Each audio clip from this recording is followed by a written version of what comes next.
dream as we look at building a Negro Leagues campus as the gateway into historic 18th and Vine.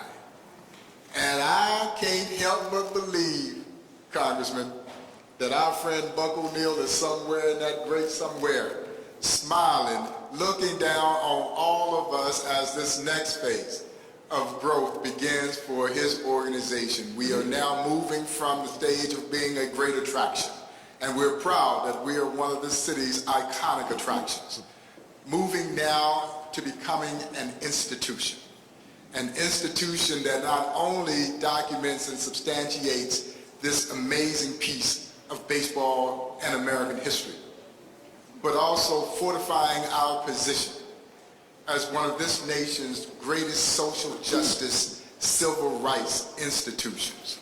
And that is what is so profound about this story that we've been preserving and telling for the last 3 decades. So I am really proud to welcome all of you here. I am thrilled to see that the great mayor of our city has joined us, and I know he's juggling a lot of different things. But before we unveil what we came for you all to see, what we wanted you all to see, I did want to make sure that the mayor also had an opportunity to come up and share his thoughts about this new beginning for our Negro Leagues Baseball Museum. Please welcome the Honorable Mayor Quinton Lucas.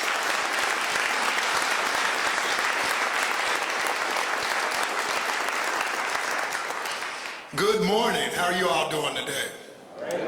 And I was just at a church, actually, so if I start preaching, I'll tell Reverend Cleaver to cut me off or something of that sort.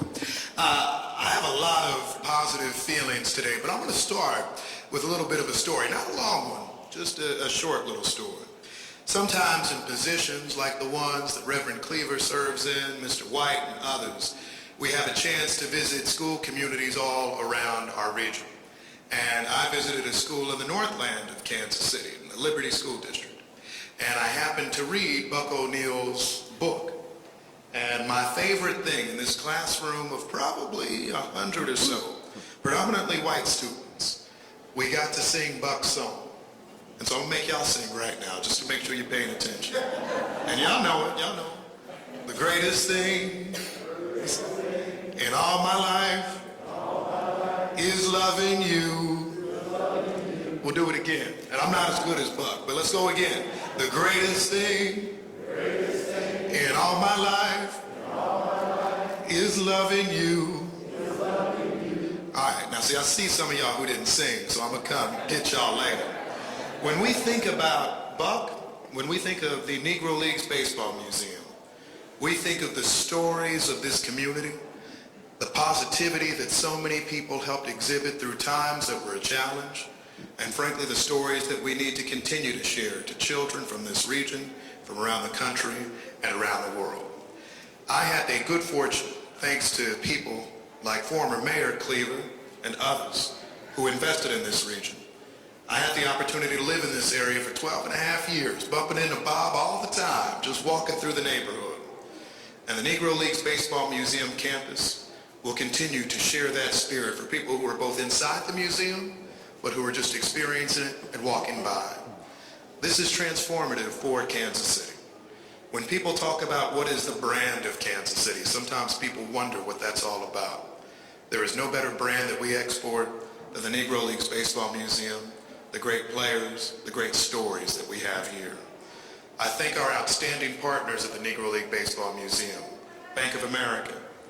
I thank all of you. This will be something that will truly be special for generations ahead.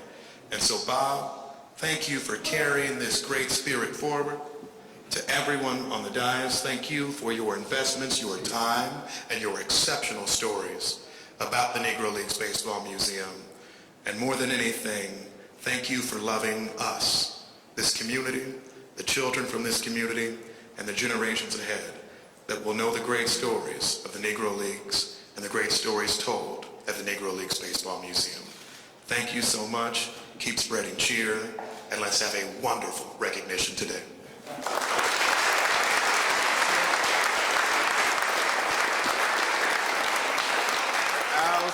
Outstanding, Mr. Mayor. I really appreciate that sentiment, and you so beautifully brought forth everything that this project is all about.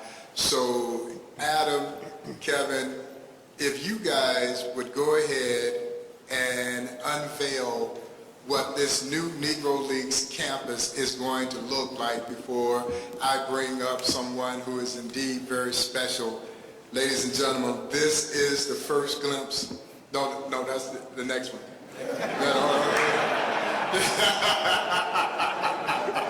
Not that one yet. No. But if you would, please, focus your attention over to where our lovely models are about to unveil what the future of the Negro Leagues Baseball looks like, and it is going to be dynamic.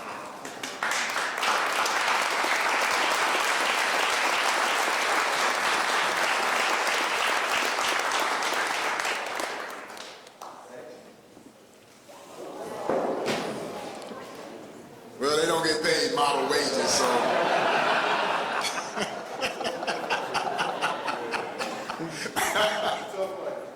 It's a tough crowd. It's a tough crowd. And so, folks, as you can see, that is a long ways from a one-room office. And it's a long ways from what we've done here with this amazing space that has welcomed so many people from around the world. You feel the spirit of the Negro Leagues when you walk into this facility.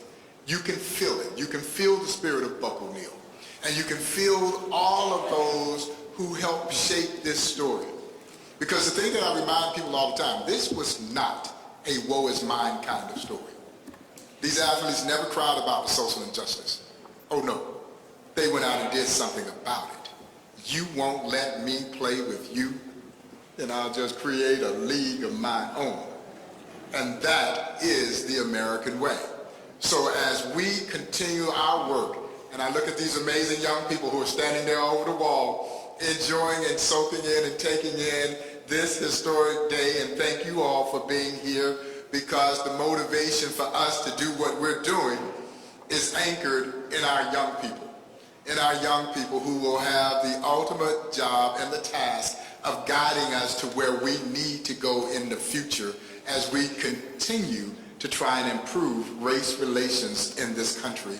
And I don't know if there's a better story to use as an example of how to overcome adversity than the story of the Negro Leagues and this great museum. So it gives me great pleasure to welcome up next to share some exciting news with you someone who has been a tremendous friend and a tremendous supporter. Bank of America has been a part of this organization almost from our very beginnings.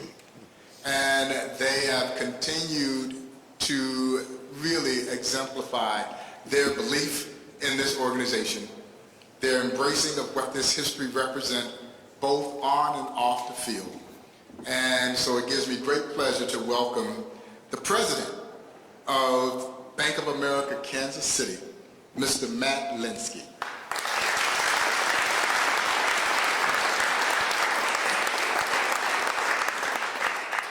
Thank you, Bob. And following the talent of our great mayor, I did actually need a pen because I was going to sing. So I'm going to just scratch, but thank you very much. And before I get into my remarks here about this exciting day, I just got a quick story too. So Bob lives at our household. Many years ago during COVID, during the Tip Your Cap campaign, that was my kids, who are 8 and 10 now, their first chance on social media. And because of Bob and all his followers, I became sidecar famous, and my kids looked up to me and thought I was cool. So Bob, thanks for letting me be cool. Last night, get home from kids' practice, and I was getting myself ready, putting out clothes for today. And my wife comes in, she goes, "You always get ready in the morning, what are you doing?" I said, "Well, tomorrow's a special day."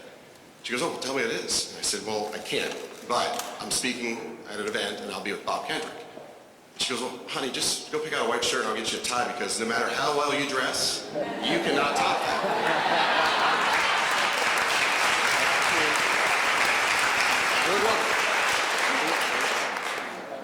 Thanks for laughing.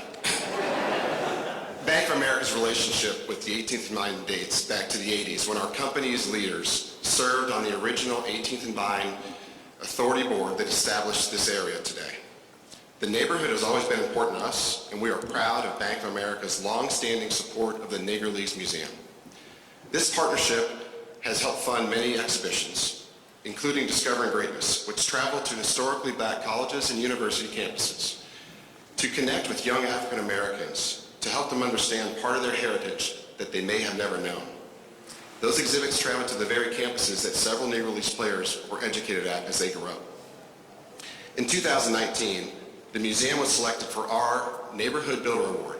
This is Bank of America's signature annual event that supports philanthropic programs. And Bob and the museum were gifted $200,000 over a multi-year period of unrestricted funding. Think about this. 2019, we did the great event. And a few months later, we had the COVID pandemic. And so for Bob to be able to get an award like this, deserving, the museum to get this award, so deserving, and to have that flexibility to help him navigate some of the most challenging times our country has ever faced and may ever face. Bob has been a friend to me, to Linda Linza, to Bank of America, to all of us here today. Bob has provided thought leadership at numerous Bank of America events, including courageous conversations over the past several years and at the recent opening of Barrier Breakers that was held at Dodger Stadium.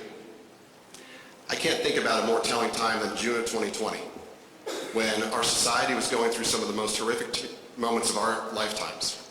And we had Bob join a Zoom call. And that Zoom call, Bob was powerful, spoke with pride, was optimistic, and had the energy and enthusiasm of a young man. Still a young man. And what resonates with me today about that is that as I traveled the country for our great company, meeting with other bank presidents like myself, numerous people came up to me and said, that meeting with Bob, that Zoom call stuck out. And then people started following Bob and paying attention to his podcast more throughout our company. And I don't go a day without traveling within my company to hear about that. So Bob, thank you for that optimism. We're excited to be part of the next chapter of this important institution. One that enables telling the Negro League story of tenacity and sportsmanship in a way that resonates with today's audiences, our youth. The state-of-the-art technology plan will help the museum further illuminate the legacy that transformed Major League Baseball into an integrated sport and deliver on its mission as a civil rights and a social justice leader and museum, providing thought leadership on issues like race, sports, diversity, and inclusion. On behalf of Bank of America, it is my honor and privilege to present the initial corporate gift of $1 million for the Pitch for the Future campaign to build a future museum that will maximize and expand the collection.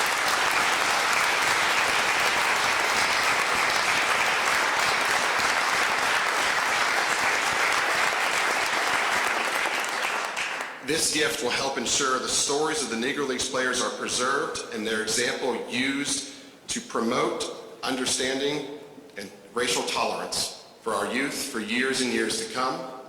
Bob, thanks for your leadership, thanks for your vision, thanks for your friendship, and thanks for your partnership, and congratulations.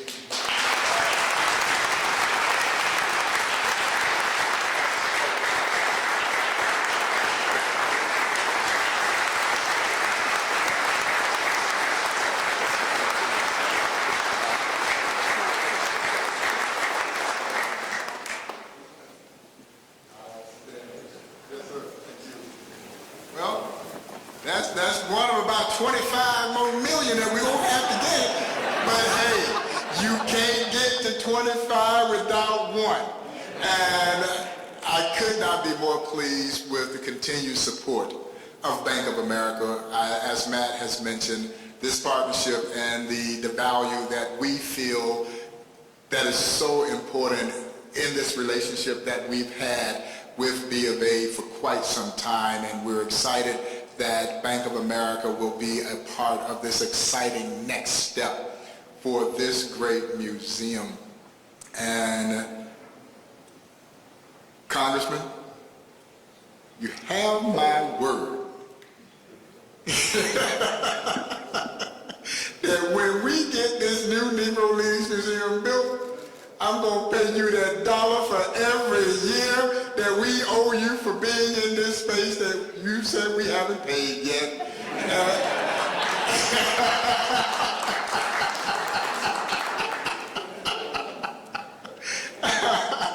And there would be, and I say this in all sincerity, there would be no Negro Leagues Baseball Museum without the leadership of then Mayor Emanuel Cleaver, now U.S. Congressman Emanuel Cleaver.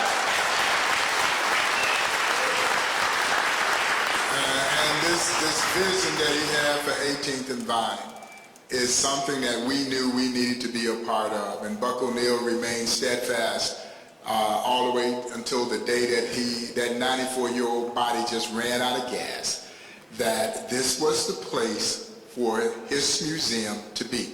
And we never wavered on that decision, even against the fact that it was maybe not in our better business interest to be here. There were better opportunities for this museum that would have been more foot traffic, maybe even more resources.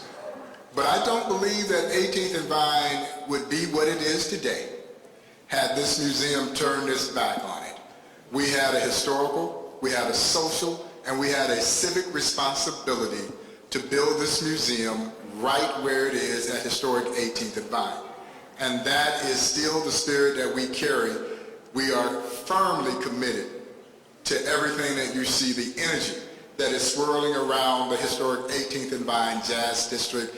And it is really special that the spirit of the Negro Leagues continues to drive and do exactly what Negro Leagues Baseball did for urban communities across this country. Because wherever you had successful black baseball, you typically had thriving black economies. And so not only is Bank of America investing in this museum, but it is also investing in this community right alongside this museum. And someone who knows this museum in and out, because he was part of that early group of those who reached in his pocket and took turns paying that monthly rent, and he knew so many of those former Negro League players. He is 8-time Gold Glove winner, Royals Hall of Famer, and of course, Jackson County Executive, Mr. Frank White.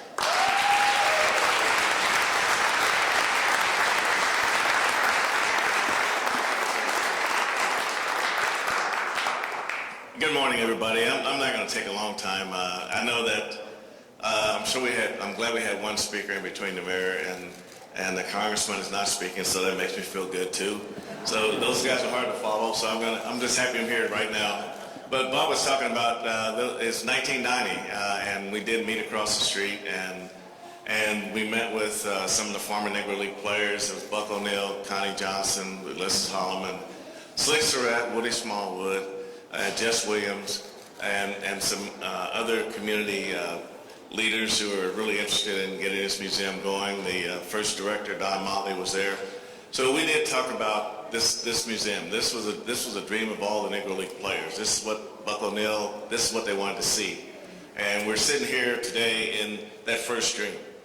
Today, that dream just took another step, and I'm sure that all those guys would be looking down on us now, really excited about where we've gone with this museum. And I just want to give Bob all the congratulations.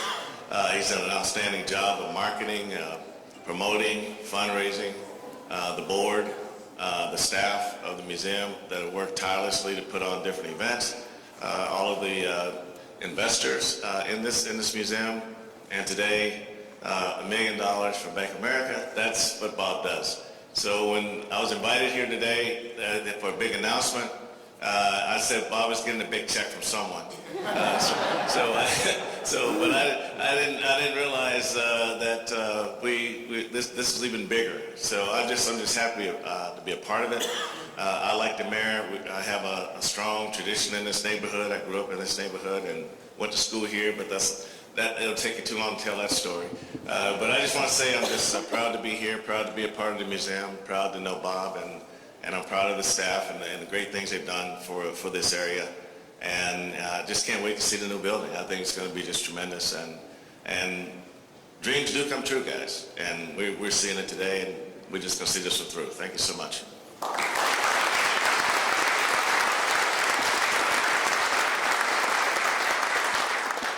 Thank you, Frank, and thank you for your continued commitment to the area that you grew up in.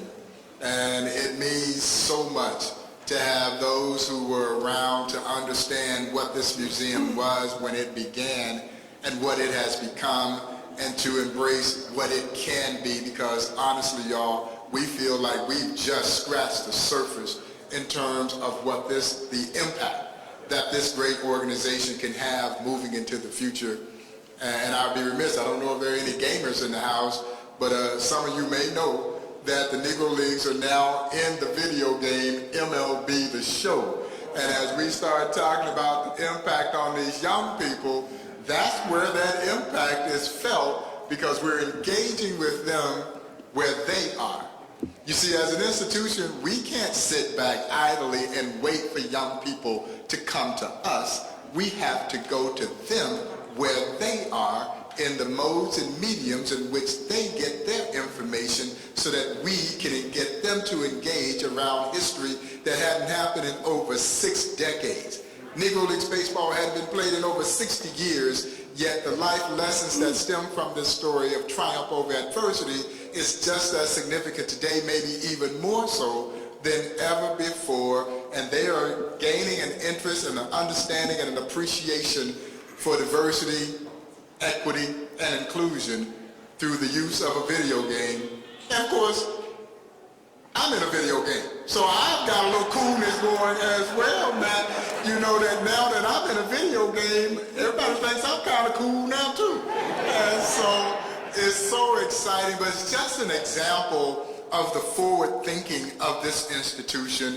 And next, someone who has been a tremendous partner. I was sitting back looking at some photographs the other day, Sunday, December the 5th of 2021, when we all gathered here and we were anxiously awaiting the news to find out whether Buck O'Neil was going to be inducted into the National Baseball Hall of Fame, and everybody's trying to keep me calm, and you know, I'm on edge, and I think everybody in the room that day was on edge as we were awaiting the announcement. And she was with us then, she is with us now. She has been, well, let me go back. The Sports Commission, even under the leadership of the late great Kevin Gray, had always been so instrumental in the growth of this museum.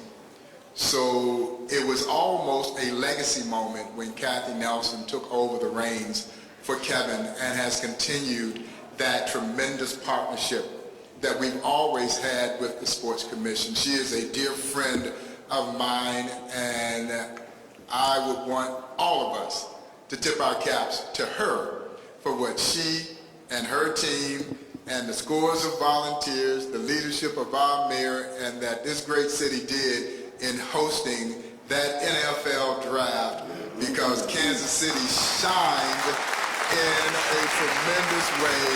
Please join me in welcoming Miss Kathy Nelson, President of Visit KC and the Greater Kansas City Sports Commission. I love how we're matching today, even though I too stress when I have to stand next to Bob. Bob, thank you. What an honor to be here today. So great to see so many friends out there in the audience today. As Bob shared, my name is Kathy Nelson. I serve as President and CEO for the Sports Commission, also for Visit KC, and truly an honor to be here on such a monumental day as we honor our past, our present, and now our future of what this means. And it truly has been an incredible week, right? I don't know about all of you, but I'm still a little tired. But thank you to everyone in the room who really made the NFL Draft an incredible, incredible event for our city. And special thanks, I saw him earlier, my friend George Guastello. Back in the back, George. I mean, these tremendous events that we host don't happen without George and without our friends at Union Station. So now it's really only natural to think about what is next for Kansas City. And I love how the media in the last 48 hours have said, what's next? I'm like, just wait. And here we are, this is what's next. What's next is a travel destination, and how do we continue to capture our place at the center of the world of sports? And I'm so proud that what's next is a brand new state-of-the-art institution dedicated to preserving and sharing the stories of the Negro Leagues. Each time we bid on or when we host a major sporting event, from NCAA championships to Big 12 basketball to the upcoming Sports Events and Tourism Symposium happening next week right here in Kansas City, the museum is prominently featured as a core part of our sports legacy. The Negro Leagues Baseball Museum is a treasure within our community and an asset to the work that both of my teams do every single day. And very simply, there is no other place like this in the country, and I don't think there's any other place like this in the world. It is the preeminent keeper of some of the most transformative moments in American history. In the decades that they played, the Negro Leagues left a legacy of blazing trails and breaking barriers, and I'm thrilled to know that those achievements will soon be on display in more detail as they continue to educate and inspire future generations. So thank you to everyone who has invested their time and resources to bring this project to fruition. Bob, I can't imagine how many thousands and thousands of interviews and appearances you've made, and Keona, the hundreds and hundreds of phone calls and networking events. I'm just so proud of both of you and so appreciative of all of your efforts to continue to make Kansas City shine. You are truly wonderful ambassadors for us. When we go out to attract business to our city, we always brag on Bob and the museum, and all of you and your support means so much to this event, and I cannot continue to bring many more events here and showcase all the great things happening here at the museum. So congratulations, Bob.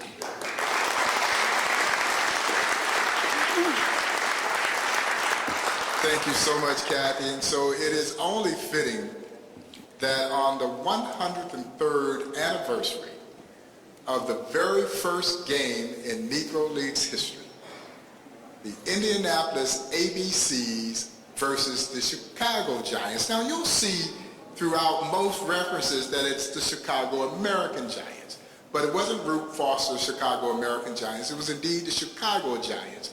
And the Indianapolis ABCs won that first game 4-2 on this historic date, May 2nd of 1920. Huck Ryle was the pitcher in that game. He threw the very first pitch in Negro Leagues history. And so how fitting is it that on this historic date that we start to make our pitch for the future? The pitch to gain the support that's necessary for this transformative expansion that we are about to all collectively embark on, the symbolism that goes into it, the educational impact that it will continue to have, but also the inspirational impact that is going to be felt by so many young people in particular, but also those of us who are young at heart as well, when they walk through this new Negro Leagues Baseball Museum. And it's funny how things happen. I called my friend Jonathan Cole over at Pendulum, and I said, Jonathan, let's just meet over at the Buck O'Neill Center. Because at that point, I just wanted to see what the architect thought might be feasible to do if we were going to dream about the possibilities of building a new Negro Leagues Museum. We meet there on the dirt lot, there at the Buck O'Neill Center, the site of the Paseo YMCA, where this history began. And like any great architect, he said, no, you can do that. You can build whatever. You got enough money to pay for. And he went to work and put together this vision that you guys are seeing. And I would be remiss if I did not bring him up. He's the principal over at Pendulum, Mr. Jonathan Cole, to kind of share what drove this vision and what's going to ultimately create, we think, one of the most amazing structures in our great city. Well, thank you, Mr. Kendrick. We would not have this opportunity without you and without Kiana, so I absolutely appreciate and am honored to be here. I'd like to tell my story with Mr. Buck O'Neill and Mr. Bob Kendrick, 2005 winter meetings in Dallas. It was icy. it was very icy. My job at the time was to, I think it was the traveling exhibit, and my job was just to make sure that Buck and Mr. Kendrick were good. And so whatever they needed, I was supposed to be there. And I didn't really know a lot about Mr. O'Neill at the time, which I'm sad to say.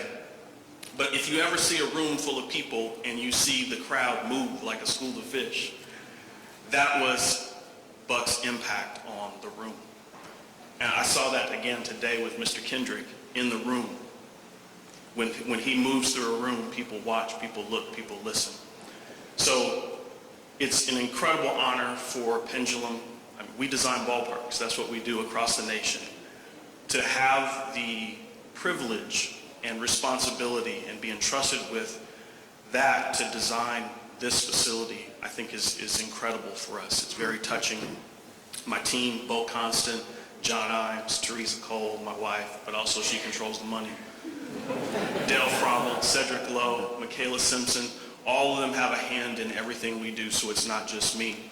I hope what you see from this design is, as much as it is about history and the past, what you see is also it's about the future.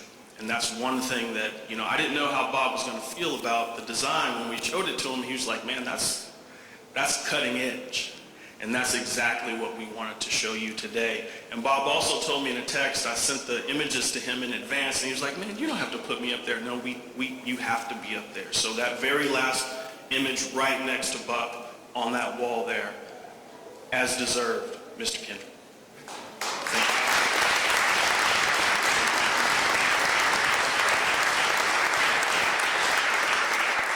Jonathan, thank you so much for you and your team and the vision that is being part of shaping this next direction for the Negro Leagues Museum. And the reason that people were moving out of the way when I came through, they were putting their hands on their wallets and their pocketbooks because they knew I was going to be asking them for some money. And that had more so to do with the spirit of Buck O'Neill. But, anytime that you can absorb the spirit of Buck O'Neill, it is always a wonderful thing.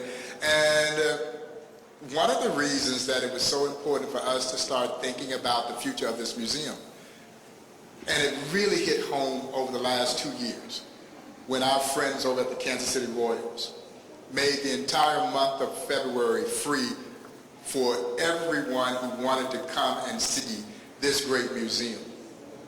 In 2022, we saw over 7,000 people come in the month of February. It was 3 times the number of people that we had ever seen in the month of February, and February is typically a busy time for this museum because we get a lot of school-aged kids as they relate to Black History Month. This year, over 14,000 people visited this museum free of charge thanks to the support of Royals Charities and the Kansas City Royals. This museum, however, as beautiful as it is not designed to have that many people in it at one time. And while no one ever says a disparaging word, because there were scores of people walking in, it made the experience a little bit uncomfortable. And so it just reinforced the fact that we needed to expand so that we can better accommodate, so that we don't interrupt what this experience is all about for those who partake in it. If we were to secure a substantial collection, we would have no place to display it. And of course, as we embark on this next phase, for those of you who are listening around the country today, there will be a call for collection to be displayed in this new museum. And we hope that you will take as much pride as those who have contributed to this museum. I'd say 95% of the items that are on display in this museum were donated by the Negro League players and or their families. And so they felt like it was an honor for their memorabilia to be here and to come to life through the stories that we shared. And we challenge all of you who may have access to collection to consider answering the call as we start to acquire more pieces to be on display, not just for the sake of having stuff, but to bring that stuff to life through this incredible story. And so one of our great friends and someone who has continually expressed his support of this museum and the future of this organization, and I'm thrilled that he was able to juggle some meetings and be here with us today. And I joked with him when he bought the Kansas City Royals back in 2020. I have buyer's remorse when I buy an automobile. And he had just paid a lot of money to buy a baseball team, and we had a chance to talk, and I'm so excited that he is the owner of this baseball team, this team that means so much to this community, and we're so excited to welcome him home here to the Negro Leagues Baseball Museum. He needs no introduction, but I will introduce him nevertheless, the owner of the great Kansas City Royals and one of the great civic and philanthropic leaders in this community, Mr. John Sherman.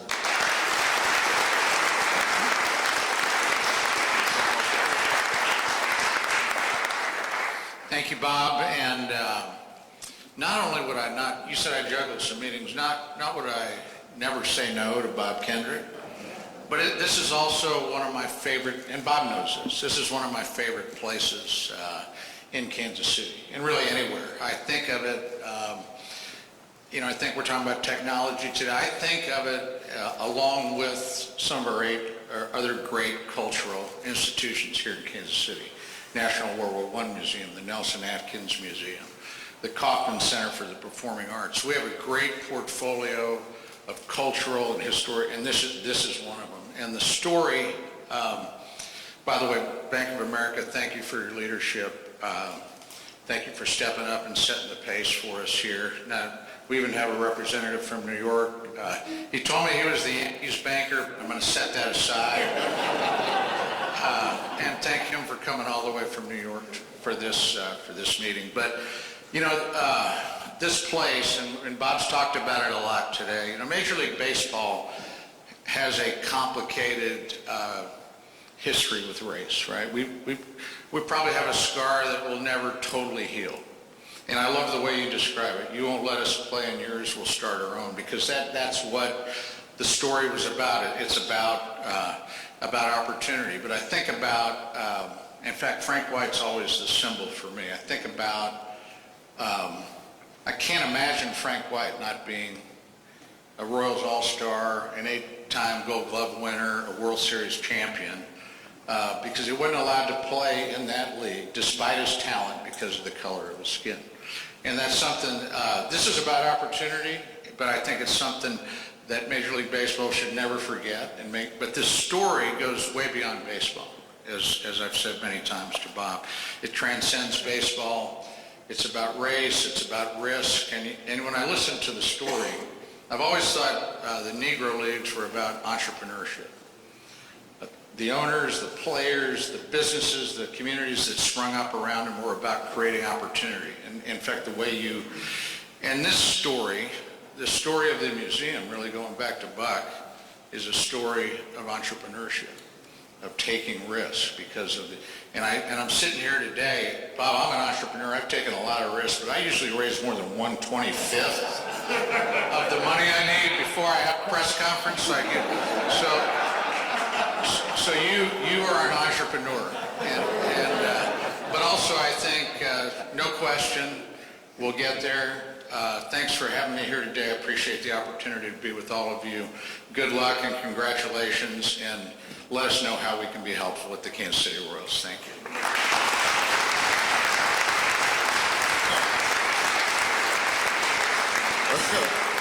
Well, John, there's an old adage that says, the good Lord takes care of babies and fools. And I'm not sure which category I fall in, but I know we're going to need a little divine intervention, and I know old Buck, and I get called on him every day. I tell people all the time, and I say it, and this is true, I talk to Buck O'Neil almost every single day. Now, he doesn't always talk back to me, but I talk to Buck almost every single day, and he is truly guiding my footsteps and the footsteps of our team. And this is not just a special moment for our board of directors, for me as the president of this museum, but our entire team, and I know many of them in the room, with the staff of the Negro Leagues Museum. If you're sitting, I know some of you may be standing, but can you still please stand up and be acknowledged, because this is as much a vision about them as well. Because we would not be where we are without their dedicated commitment and belief in what this museum represents. And I think we all share a level of pride every single day when we walk inside this museum, and we all operate through a common thread, that this museum is bigger than any of us, and that if we do our job and we do them properly, that we will leave something that will stand the test of time, that others will enjoy for generations to come, enjoy, be inspired by for generations to come. And any time that you have an opportunity to leave a legacy, when you get to do something that you know is bigger than you are, I don't know if there's any greater reward. And so for that group of folks who lay it all on the line every single day, we're all part of something special, just as every one of you in this room. As we look at the next phase of growth for the museum, I don't know if we ran the video. I wanted you guys to see the kind of video look at the new complex, because number one, it was just so doggone cool, and Bo over at Pendulum did an amazing job of putting this little video footage of what the kind of a moving picture of this new Negro Leagues Baseball Museum facility. So I don't know if we can actually get that up and running, but if you could, Will, please go ahead and run that, because I want you guys, as we close this, to get a chance to kind of see the magnificent structure. As you can see, that is the historical Paseo YMCA, and then the anchor of that is this new facility.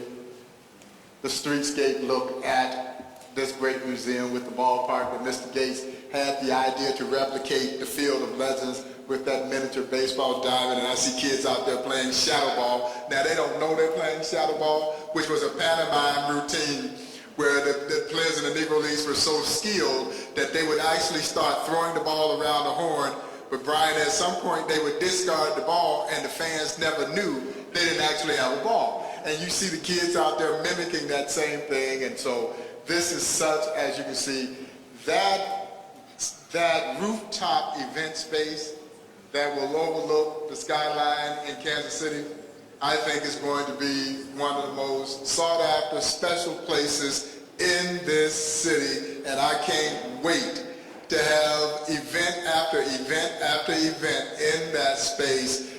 So you can see why we're so excited about this. And again, I want to thank Jonathan and his team for developing this rendering, and we'll be able to show you more of what this is going to look like as we move forward down this path of creating this new dynamic Negro Leagues Baseball Museum. That closes the formal aspect of this press conference. If anyone has any questions, we'd be happy to address any questions that you may have. Some of our guests may have some limited opportunity for one-on-ones, but certainly if you have any questions, I'd be more than willing to address any questions that any of you might have who are members of the media. Any questions for me directly, or if you want to get an opportunity to talk to some of our guests one-on-one, there may be some limited opportunities. These folks all have very busy schedules, and they've spent quite a bit of time with us today. But I cannot thank you all enough for coming and gathering with us today. This is truly a historic day, not only for the Negro Leagues Baseball Museum, but for the baseball community and for our nation. So thank you all so much for being here. Have a wonderful rest of the day.